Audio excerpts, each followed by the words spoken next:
Hello, MotoAmerica fans. Welcome to this latest edition of Off Track with Carruthers and Bice.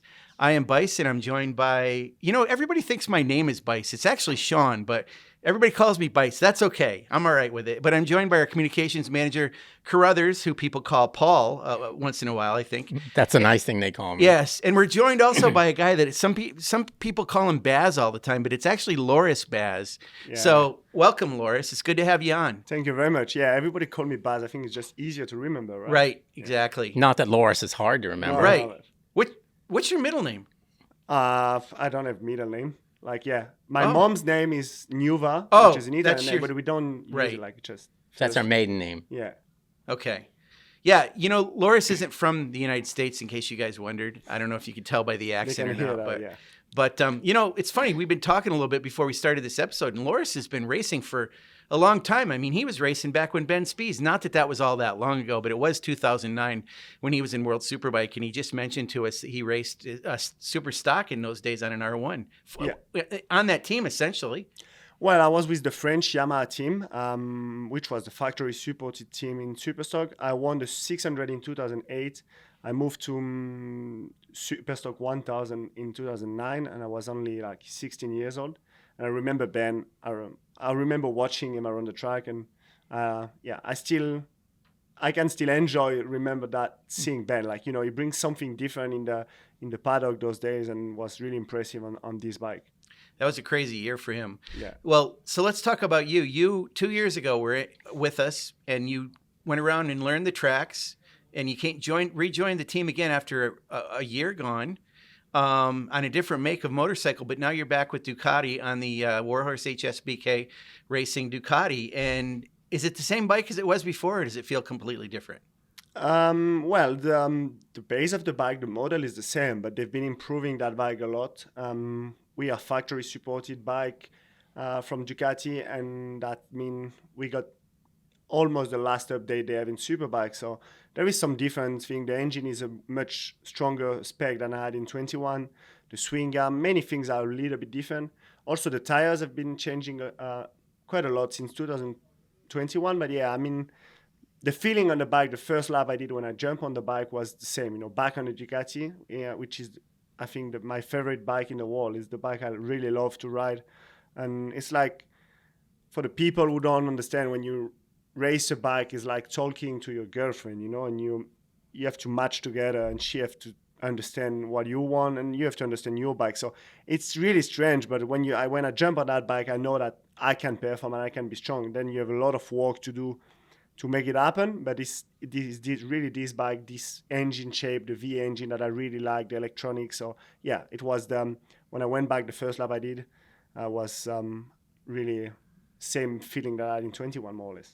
Now, you made some big changes between Road Atlanta and Barber, right? I mean, I think you talked about it, but to make yourself more comfortable. Yeah. Was that, and it sounded like you worked directly with the factory a lot with that. Yeah, I mean, we haven't been able to do a lot of tests this winter. We did only a track there in Barber before the race weekend in Atlanta, and for me it was like 6 months off the race bike. My last races last year were in another bike, a bit difficult. I was injured, so I needed to be back on the pace, and I had a bit of lack of time, and we had no time to find my own setup. I think every rider has his own setup, and you need time to do that. So I did that race in Atlanta. I felt okay, but not comfortable on the bike to push, And after the race, we just made meeting with my crew chief, Josh crew chief, who worked directly in Italy. Marco Zambenedetti was the chief project of World Superbike. And I just told them what I felt on the bike and what they think we could try. And they came back with a completely different setup that I don't think it would have took us a bit of time to get there if we had to be testing, because it was really different. All bike change.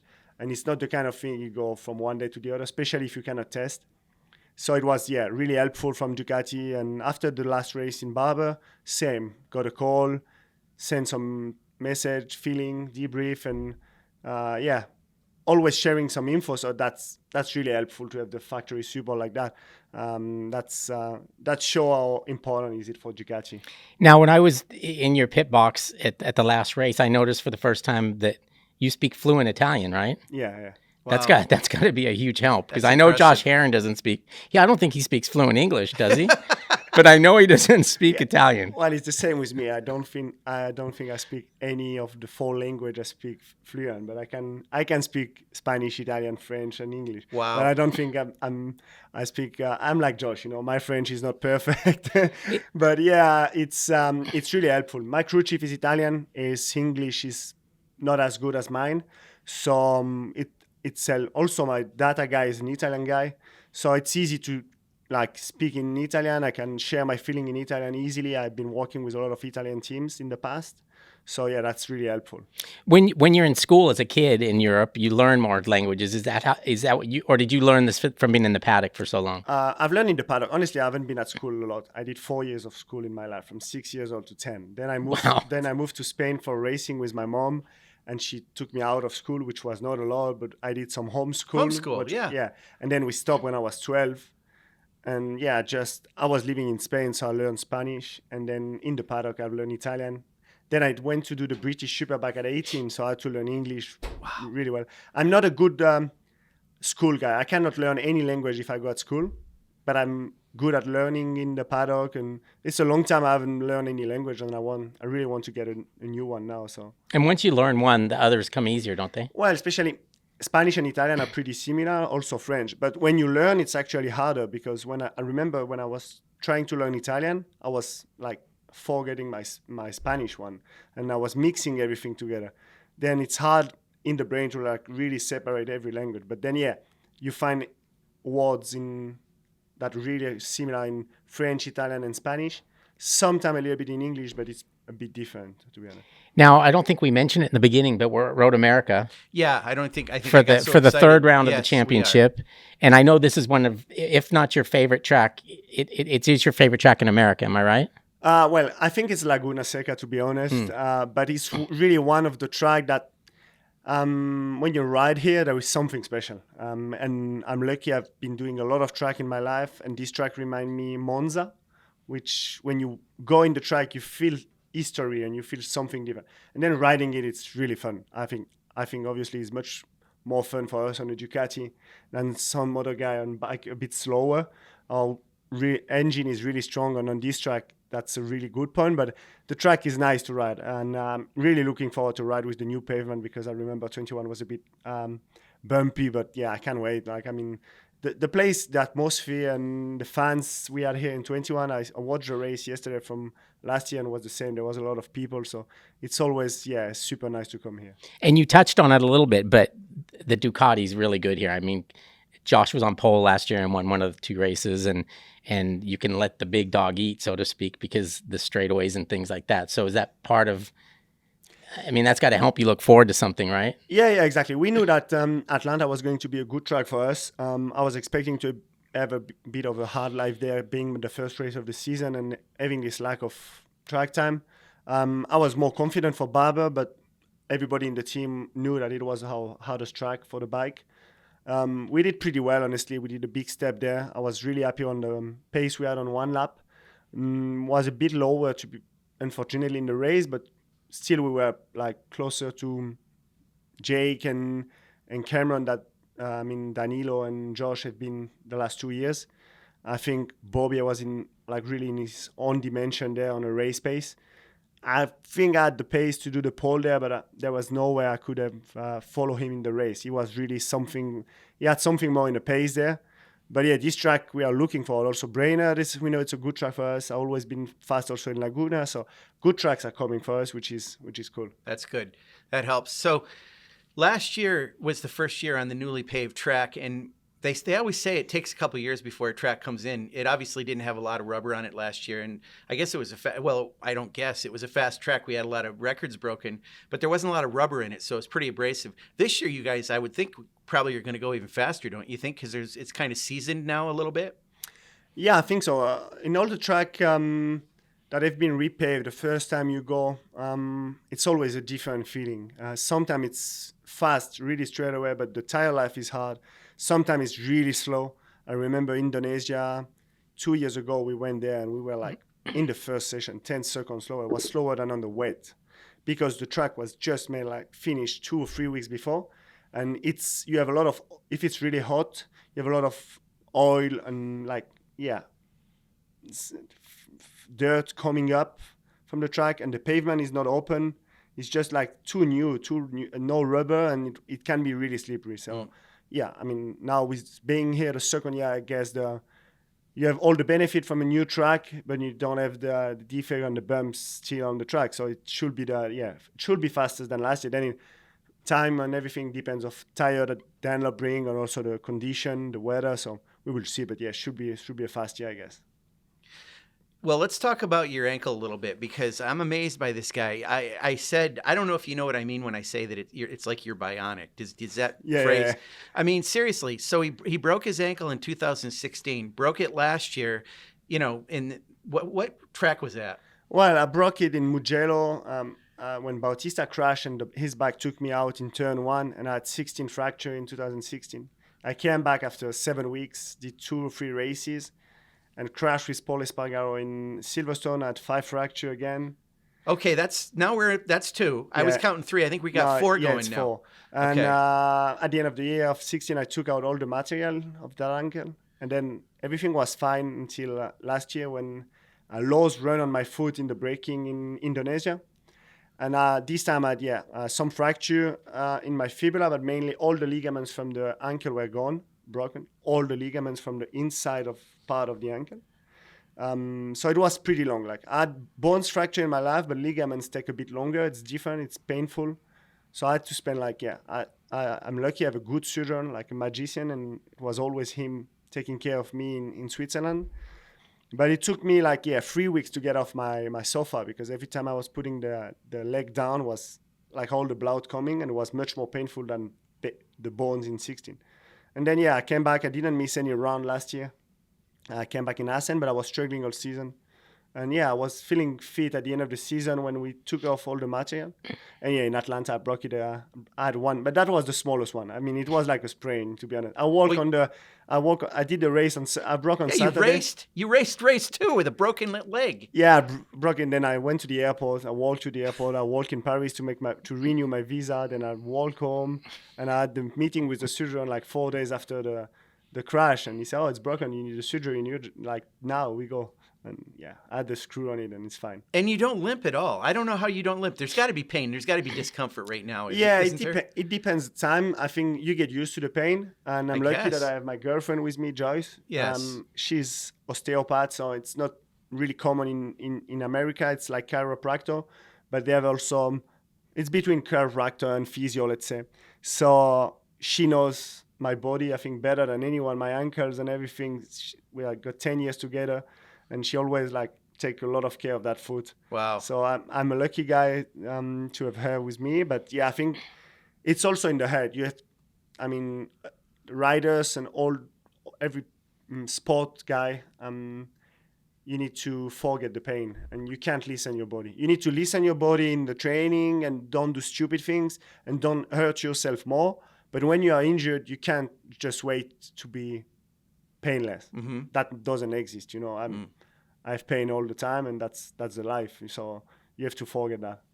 One of your injuries came with the leg dangle. Yeah. Did you ever think in your mind that could happen? Because obviously your legs take up a lot of space compared to mine. It takes space. But if I look at the riders that takes the most space, I will think about Danilo also.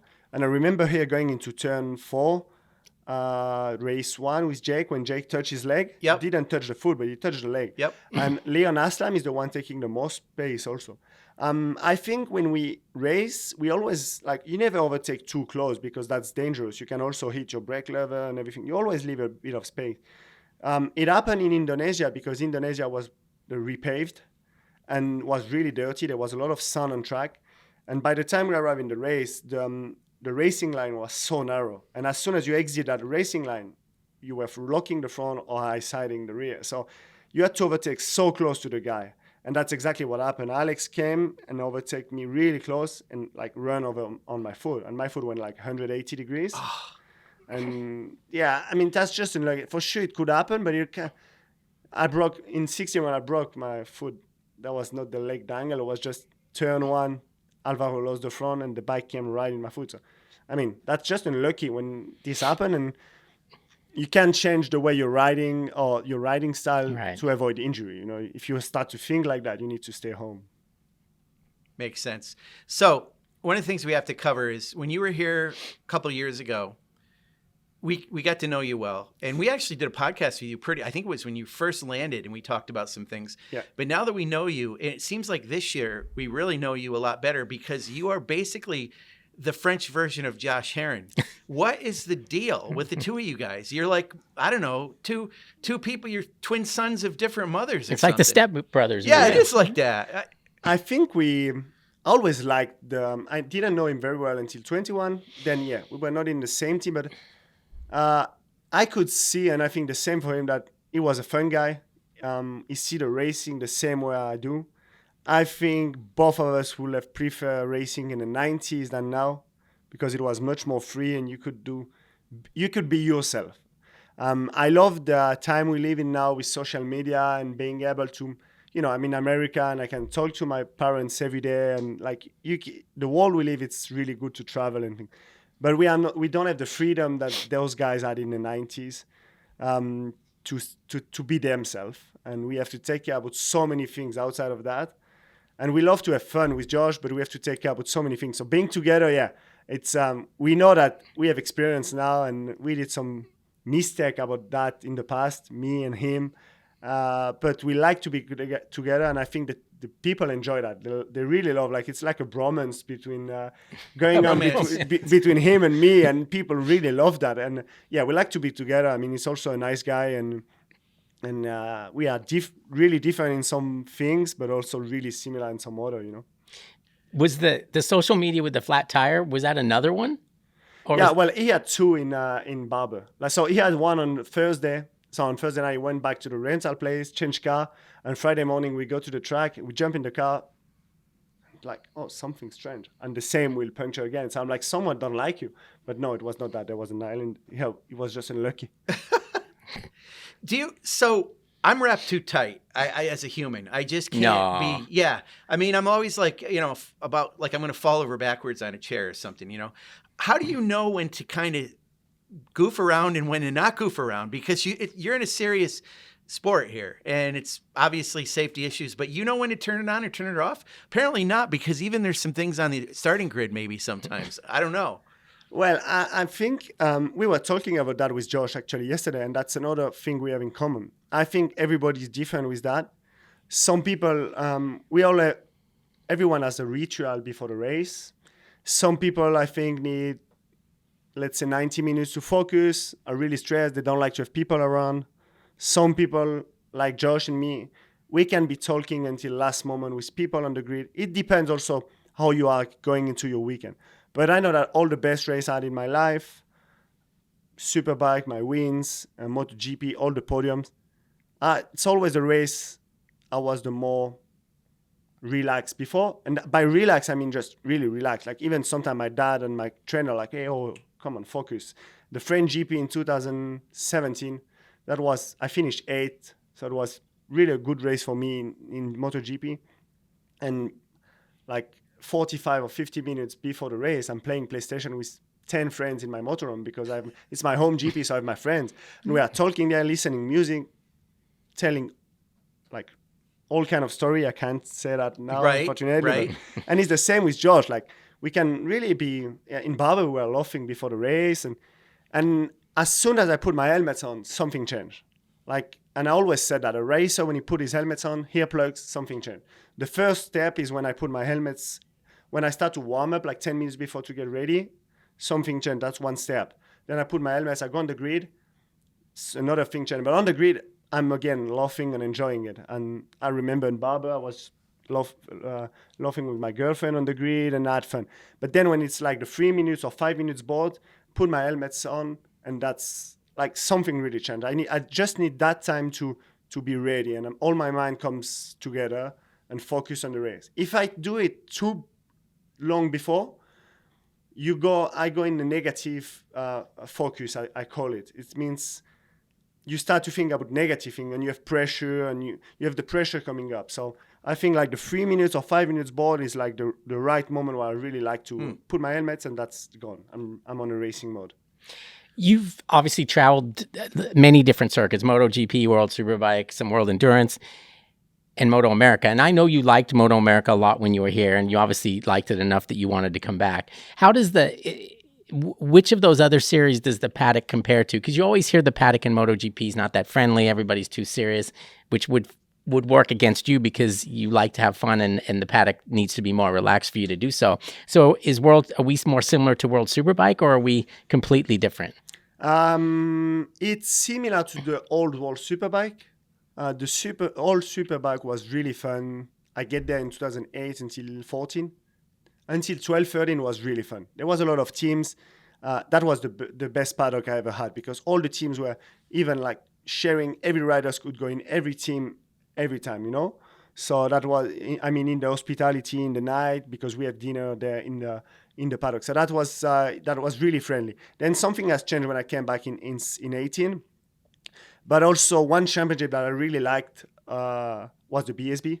And I think this is really similar to BSB. And I think that's the two best national championship in the world.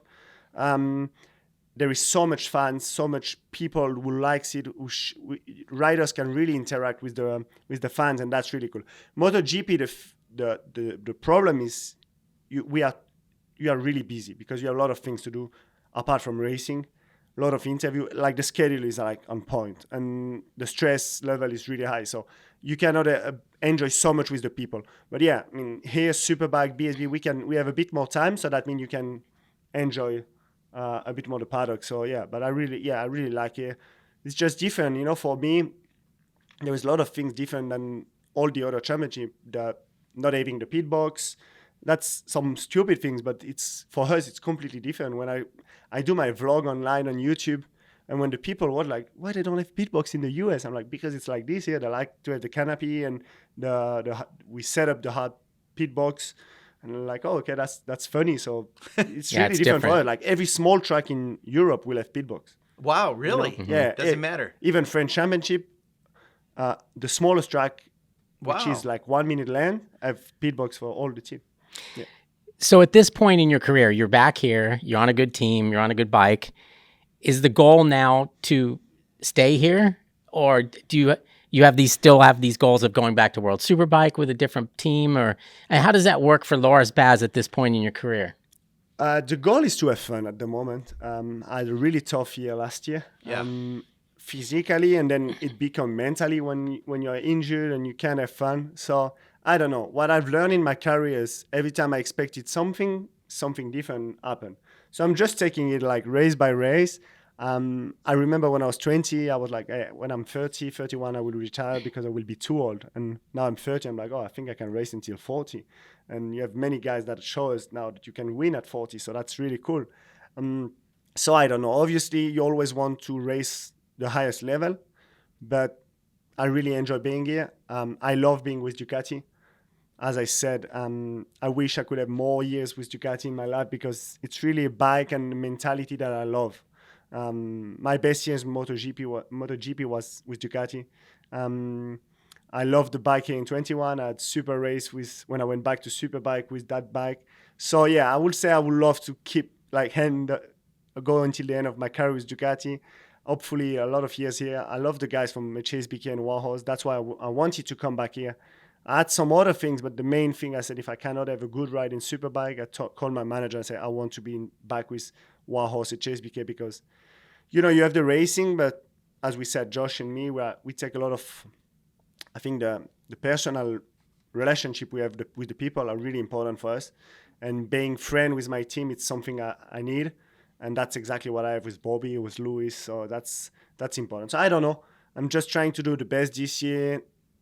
It's only round 3, so I don't want to think about the future. But now it's getting every time earlier and earlier. But yeah, just trying to enjoy riding a bike, and I'm enjoying more and more riding this bike. I know the good tracks are coming for me, so I just want to have fun and we'll see for the future.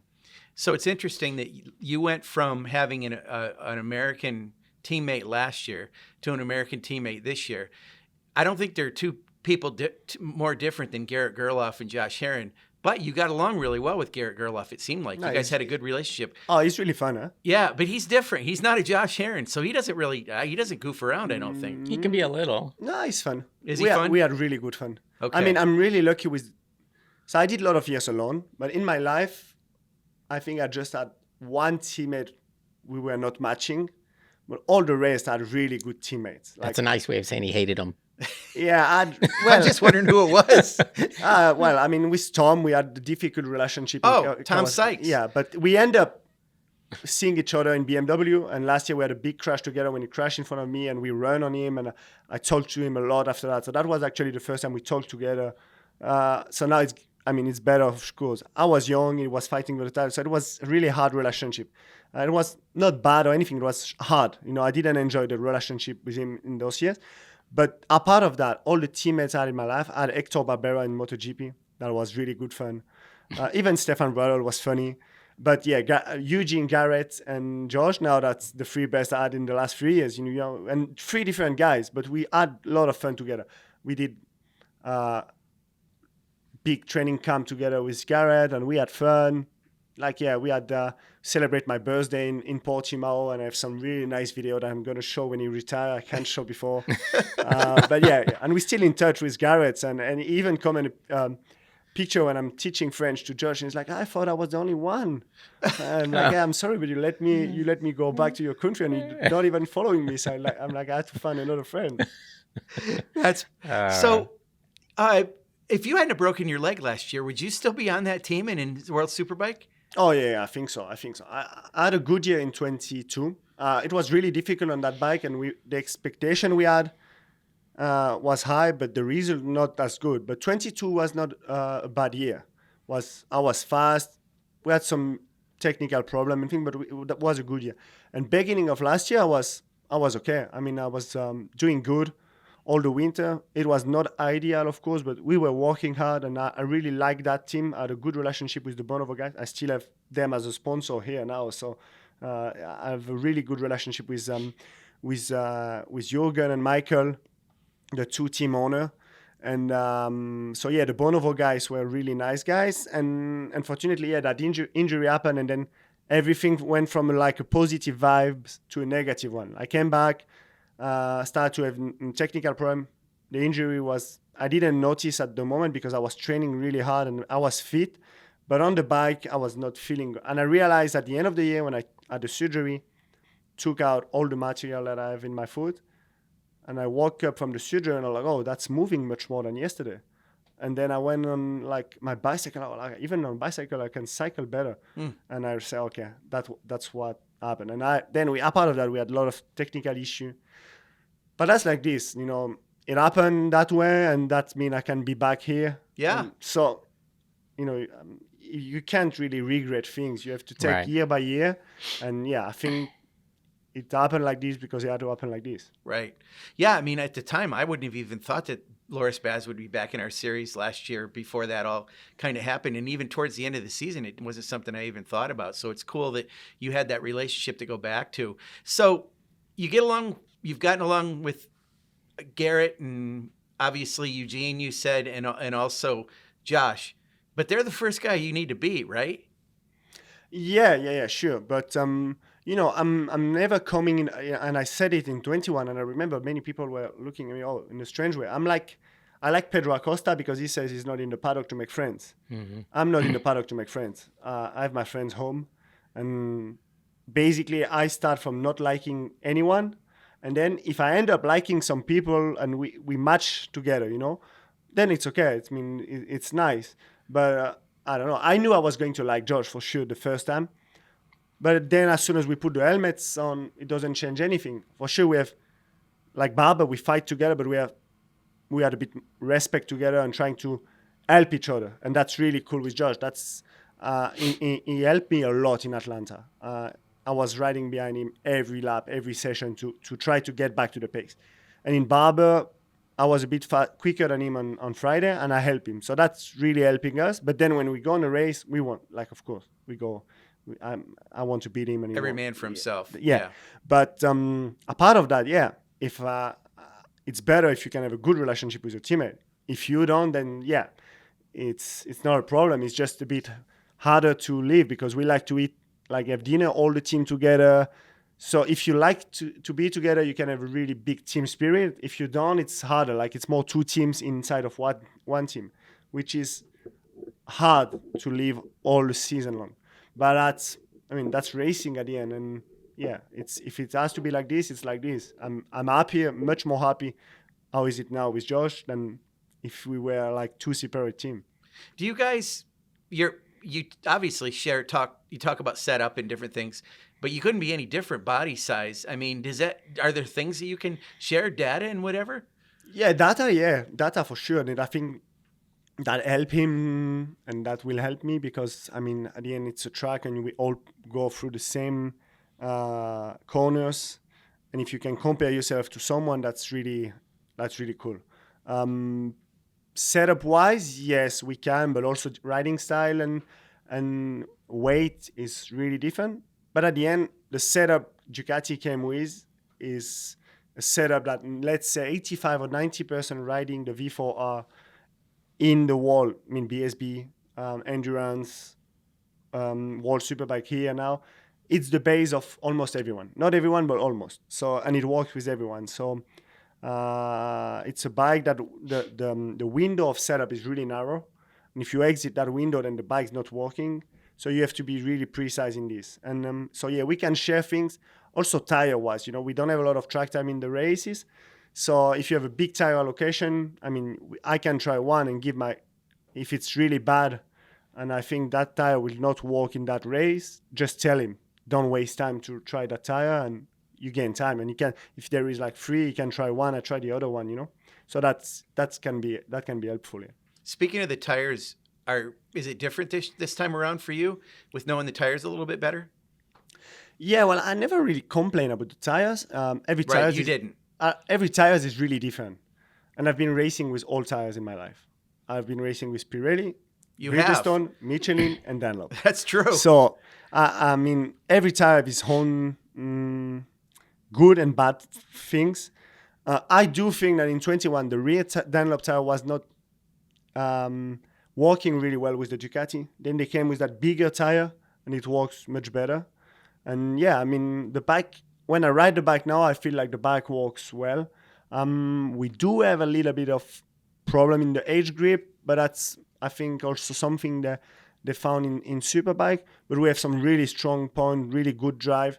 So it's just a matter of putting all together. And that's what I was complaining in 21 was our lack of experience to find the setup that matched the bike and the tires and the tracks, the bumpy. The main thing I was complaining for that bike in 21 was the bumps on the track. Right. And most of the track have been repaved since that. That's true, that's yeah. Good. Everything kind of came your way, Loris. So, well, we're wishing you luck this weekend at MotoAmerica for this track on this 4 miles of this national park, America's National Park of Speed, is what they call it. So, we know you're going to have a good weekend. You're going to stretch your legs on that V4R. So, thanks for being on with us and thank you very much. Thank you. Thank you.